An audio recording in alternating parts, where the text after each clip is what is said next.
Hello friend, नमस्ते। मैं पूनम आप सबका अपने यूट्यूब चैनल पूनम मोदी गीत में स्वागत करती हूँ। आप लोग कैसे हैं? उम्मीद करती हूँ आप लोग बहुत अच्छे होंगे। आज मैं आप सबके लिए एक बहुत ही प्यारा रक्षाबंधन सोहर गीत लेके आई। कैसन लागे कमेंट करिए।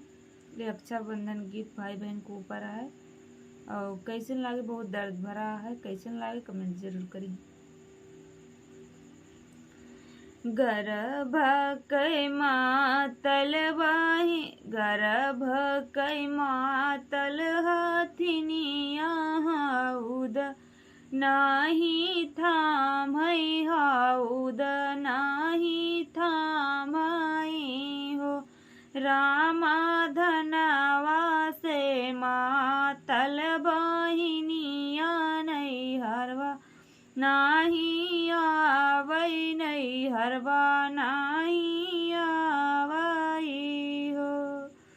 बीती गाए सावना महीनावा, बीरन के आंसुआ ढूरई, बीरन के आंसुआ ढूरई हो।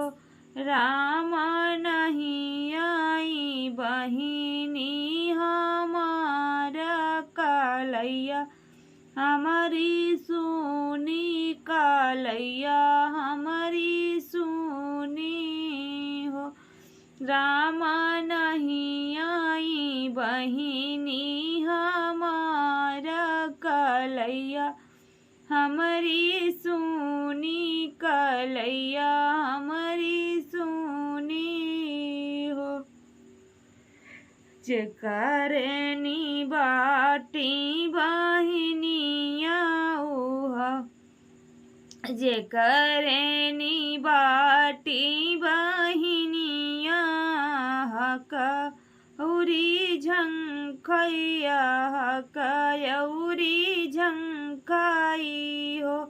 रामा हमारे तो बहिनी धनई तीन हमई, नाही चितवई हमई, नाही चितवई हो।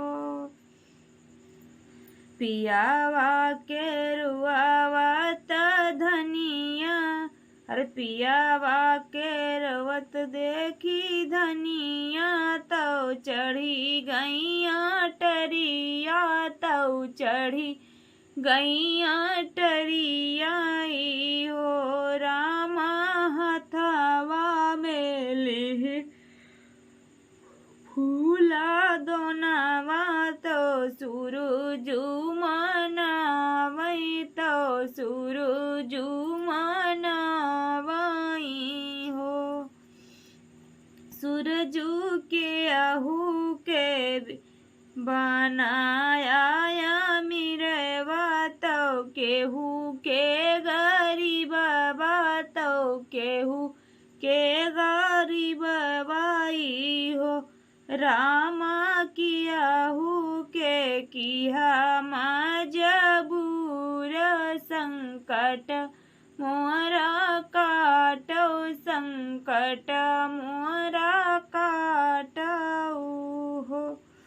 धीरे धीरे धीरे धीरे बीता कुछ दिनवा, नयन भगवान पियारई, नयन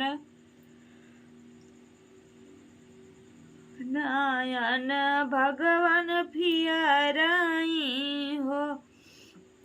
अरे फेरी रामा फेरी दी है बीराना, कई दिनवा भरल भन डरवा, भरल भन डरवाई हो।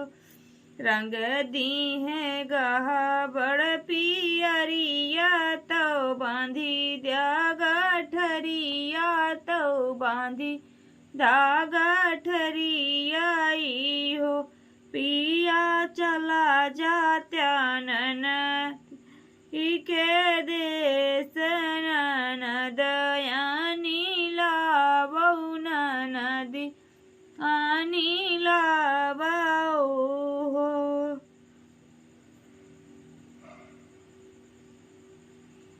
हो ननदी आवा ननदी हो हमारी तुहिनी ठाकुराइनी तू इने ठाकुराइनी हो ननदी बैठौ न हमारे